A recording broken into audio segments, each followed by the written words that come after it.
ఈరోజు నంపెరుమడ ఇంకొక దివ్యలీలని మనము చర్చించబోతున్నాము. ఒకసారి ఒక శైవరాజు అంటే కాంచీపురం సంబంధించిన ఆయన. కాంచీపురంలో ఆయనకొక మంచి ఆతిథ్యం జరిగింది. అక్కడ ఏదో ఒక ఇంటికి వెళ్ళినాడు ఆ కలిగే టైంలో. ఆ ఇంటికి వెళ్తే ఒక మాతాజీ వచ్చేసి మంచిగా ఆయనకు సేవ చేసింది, మంచి ఆతిథ్యం చేసింది, మంచి తినడానికి ప్రసాదం అంతా పెట్టింది. అట్లా ఆనందంతో ఆ ప్రసాదం అంతా స్వీకరించిన తర్వాత, కడుపు నిండిన తర్వాత, సరే రాజు కదా, తాను అట్లే పోతే బాగుండదులే అని చెప్పేసి ఏదో దాకా సంభావన ఇస్తాము, మనం దక్షిణ ఇస్తాము ఆమెకని చెప్పేసి పేద ఆమె. సో ఏదో ఒకటి ఇస్తామని చెప్పేసి ఆలోచించి, సరే నీకు ఏం కావాలమ్మా అని అడుగుతారు. అయితే ఆమె పాప, ఆమె ఆశ, ఆమె ఎప్పుడో నంపెరుమాళ్ దర్శనం చేయడానికి వచ్చినప్పుడు మంచి నంపెరుమాళ్ ఒక మంచి చైన్, మనం ఈ లక్ష్మీది పెండెంట్ లాగా ఉంటుంది, చాలా కాస్ట్లీగా ఉంటుంది. అది చాలా బంగారం కావాలి దానికి, ప్రతి ఒక్క పక్కనే ఉంటుంది లక్ష్మీదేవి పెండెంట్ లాగా. సో అటువంటిది ఒక పెండెంట్ వేసుకుని నంపెరుమాళ్ ఆమె ఎప్పుడో దర్శనం చేసుకున్నప్పుడు కనపడినాడు ఆ విధంగా. సో ఆ మాల పైన మనసు పోయింది ఆమెకి. సో నంపెరుమాళ్ దగ్గర ఒక మంచి లక్ష్మీ సరం ఉంది, ఆ మాల నాకు కావాలని చెప్పేసి, నంపెరుమాళ్ దగ్గర ఉందా అని చెప్పేసి, నంపెరుమాళ్ ఎప్పుడు వేసుకుంటాడు అది అటువంటిది ఒక మాల కావాలి, అది కావాలని చెప్పి ఆమె రాజుని అడిగింది. ఇంకా రాజు సర్లే శ్రీరంగం ఎప్పుడని వెళ్ళినప్పుడు నంపెరుమాళ్ అప్పుడే చాలా కీర్తి అన్ని చోట్ల తెలుసు, అన్ని ఊరు వాళ్ళకి తెలుసు అనమాట. నంపెరుమాళ్ మాట్లాడతాడు, నంపెరుమాళ్ తన ఎవరన్నా భక్తులతోటి ఏమైనా అవసరమైందైతే ఇస్తాడు, తన భక్తులు ఏదన్నా అడిగితే కాదన్నాడు. ఇదంతా అందరూ తెలిసిన విషయం. ఈవెన్ దో ఆయన వచ్చే శైవరాజు అయినా కానీ తప్పకుండా నంపెరుమాళ్ ఏదన్నా అడిగితే ఇస్తాడనే విచారము అందరూ తెలుసు అనమాట. సరే మనలాగా కాదు, సగం నమ్మకం కాదు, కంప్లీట్ వాళ్ళకు ఫుల్ ఫెయిత్ ఉంటుంది, దేవుడు అంటే ఇట్లా ఉన్నాడు అక్కడ అని చెప్పేసి దర్శనంకి వచ్చినాడు. దర్శనంకి వచ్చినప్పుడు నంపెరుమాళ్ దర్శనం చేసుకున్న తర్వాత ఆ రోజు అదే మాల నంపెరుమాళ్ వేసుకున్నాడు. ఆ లక్ష్మీ పెండెంట్ లాగా ఉండేది ఆ మాల వేసుకున్నాడు. రాజు కదా, ఇంకా రాజు ఫ్రీగా వదిలేసినారు దర్శనం చేసుకుని అని చెప్పేసి. రాజు దర్శనం చేసుకున్నాడు.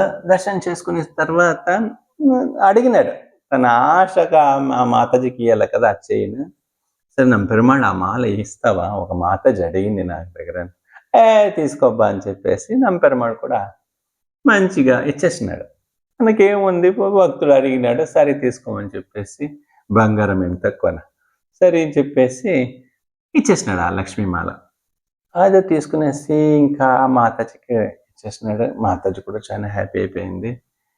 ఇది రాజు వచ్చి పోయిన తర్వాత నంపెరుమాళ్ దగ్గర మాల ఒకటే లేదు, ఈ లక్ష్మీమాల లేదు. సరే ఇంకా ఏం చేసేదో రాజు, బెదిరించలేము, భయపుట్టించలేము, అని ఆయన్ని పట్టుకొని జైలు వేయలేము. ఇంకా ఆ మాల కోసం వెతుకుతున్నారు, ఒక మాల కనపడట్లేదు. రాజు ఏమైతే కాంచీపురంకు ఆ ఊరుకు సంబంధించిన సరే ఇంకా వెతికి లాస్ట్కి ఆ మాల ఈ రాజు ఎవరు మాతాజీకి ఇచ్చినాడా ఆమె దగ్గర ఉంది. లాస్ట్ ఆమె దొరికిపోయింది. ఇంకా మాల తీసుకున్నారు, ఆమెను కూడా బంధించినారు. అయితే ఆమె చెప్పింది నాదేం తప్పులేదు, ఇది నాకు వచ్చి రాజు ఇచ్చింది, మీరు ఆయన అడగల కదా, నన్ను బంధించేస్తే ఎట్లా అని చెప్పితే, సరే రాజుని బంధించేంత ధైర్యం ఎవరికి లేదు, సరే అయినా కానీ ఒక రాజుని అడగాల కదా, రాజుగారు ఇట్లా చేస్తారా, తప్పు కదా, నంపెరుమాళ్ ఎత్తుకున్నాడా, ఎట్లా ఈయన చేతికి ఇది ఎట్లా వచ్చింది, అంత ధైర్యం ఎట్లా ఈయనకుంది, అంత ధైర్యం భగవంతుడు ఒక సొమ్ము దోచుకోవడానికి, అది నంపెరుమాళ్ పట్ల భక్తి ఉండే ఆయన ఇట్లా పని చేయగలుగుతాడా, రకరకాల అనుమానాలు ఉన్నాయి. కానీ ఏమన్నా కానీ ఆ రాజుని అడిగితే నన్నడా ఇది వచ్చేసి నంపెరుమాళ్ ఇచ్చిందబ్బా, నేనేమి నంపెరుమాళ్ అపహరించలేదు, అక్కడ నుంచి దొంగతనం చేయలేదు, లాక్కుండా రాలేదు, నంపెరుమాళ్ అడిగినాను, ఇచ్చినాడు, తీసుకుని వచ్చినాను, వీళ్ళకి ఇచ్చినాను అని చెప్పేసి. అది వినడానికి పూజారులకు కొద్దిగా కష్టం అనిపిస్తా ఉంది. ఇంత సులభంగా చెప్తున్నాడు, నంపెరుమాళ్ ఇచ్చినాడని చెప్పేసి. ఈ మాట మీరు ఎక్కడైనా చెప్పగలుగుతారా అని. నేను ఎక్కడైనా చెప్పగలుగుతాను. అయితే మా నంపెరుమాళ్ ముందే చెప్పగలుగుతారా?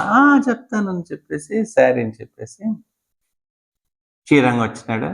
శ్రీరంగం వచ్చిన తర్వాత పాపం ఇంకా ఆయన్ని అడగల కదా! సరే స్వామి, ఈ మాల ఏదైతే మీరు ఈ లక్ష్మి పెండెంట్ ఉండేది, లక్ష్మీ మాల, లక్ష్మీ సరం, కాశీ మాల ఏమంటారు దాన్ని. సో ఈ చైన్ వచ్చేసి నంపెరుమాళ్ ఇచ్చినారు అంటున్నారు కదా! మీరు నంపెరుమాళ్ళకి ఇచ్చినప్పుడు ఎవరైనా చూసినారా? ఏమైనా సాక్ష్యాలు ఏమైనా ఉందా అని చెప్తే, పక్క నంపెరుమాళ్ గట్టిగా మాట్లాడుతున్నారు అక్కడ నుంచి.